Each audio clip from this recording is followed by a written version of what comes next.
Growing indoors presents many challenges, and among them is the need for pollinators. And so a lot of gardeners tend to grow more leafy green that does not require pollinators. And they will grow a few peppers, a few tomatoes, and then they will under pollinate those. Now, my goal is to see what can be grown indoors and how I can introduce pollinators to my indoor setting, and to see what are the challenges of growing things like squash or pumpkin, as you see here, and beans. Now, these beans have been here for 3 months, and they put out a few flowers, but they were not doing well, produced a few beans. And so a week ago, I was going out of town and I said to them, listen, I know it is difficult to grow in here, and so you are not doing as well as you would outdoors. But unfortunately, if you don't produce, you're going to become my next worm food. Came back from my trip, and let me get you a closer look at what's happening here. As you can see, I don't think the beans wanted to become my worm food, and so it is producing.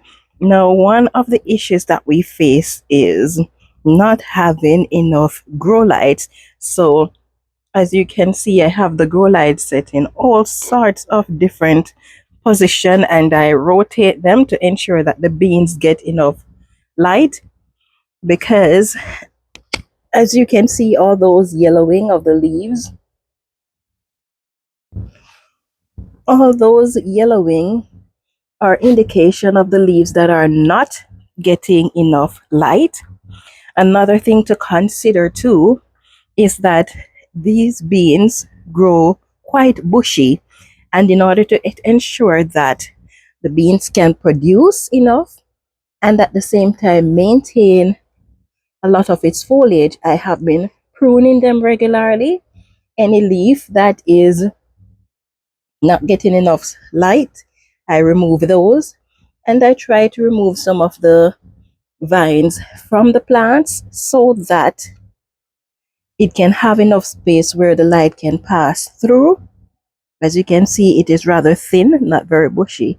That way, they are able to produce. In containers in this bed, I have, that would be, what is the other one? It's not turmeric. Yes, turmeric. So I have turmeric and I have ginger. I have a few seedlings that I am starting here. And these are going to be transplanted into the next bed, but the bed needs to be amended. And then after that, I'm going to remove these containers from this bed. Now, when I pick the leaves off these beans, they become fertilizer for the bed. As you can see, my beds are loaded with worms. There's nowhere that you can dig 2 inches and not find composting worms in my beds. Now, as for this pumpkin or squash, it started outdoors in one of my beds, and 2 weeks ago I brought it in. At that point in time, it was starting to flower.